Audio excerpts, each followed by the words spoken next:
আজরাইল বলল, ও আল্লাহর নবী, আমি আল্লাহর হুকুম ছাড়া কারো জান নেই না।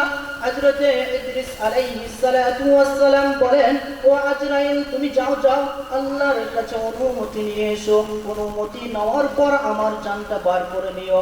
ও বন্ধু, হযরতে আজরাইল আলাইহিস সালাতু ওয়াস সালাম আল্লাহর কাছে হুকুম নিয়ে এসে হযরতে ইদ্রিস আলাইহিস সালাতু ওয়াস সালামের জানটা যখন বার করলেন, হযরতে ইদ্রিস আলাইহিস সালাতু ওয়াস সালামের জান বার করার পর হযরতে ইদ্রিস আলাইহিস সালাতু ওয়াস সালামের মধ্যে যখন আত্মাটা দিলেন, আত্মা দেওয়ার পরে ইদ্রিসকে জিজ্ঞাসা করা হলো, ও ইদ্রিস, আমি যে আপনার জানটা বার করলাম, আপনি কি রকম কষ্ট অনুভব করেছেন?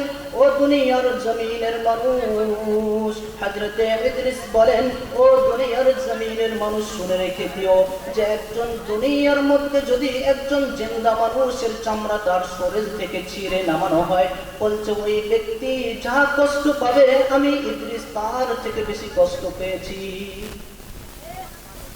ও দুনিয়ার মানুষ, এই মৃত্যু সবাইকে একদিন পাকড়াও করবে। নবীদের যদি এমন অবস্থা হয়, আমাদের কেমন অবস্থা হবে? হায় হায় হায়, মা বাবা, যে মা আমাকে এত ছোট থেকে লালন পালন করে বড় করলো, ওই মা আমাকে একদিন বিদায় জানাবে। হায় হায় হায়, যে বাবা আমাকে এত মাথার ঘাম পায়ে ফেলে আমাকে বড় করলো, ওই বাবা আমাকে একদিন কাঁধে করে কবরের মধ্যে নিয়ে যাবে। যে ভাইয়ের জন্য দুনিয়ার মধ্যে এত কিছু করলাম, সে ভাই আমাকে কবরের মধ্যে শুয়াই দিবে। আজকে ঠান্ডার জন্য নামাজ পড়তে উঠি না, ফজরের সময়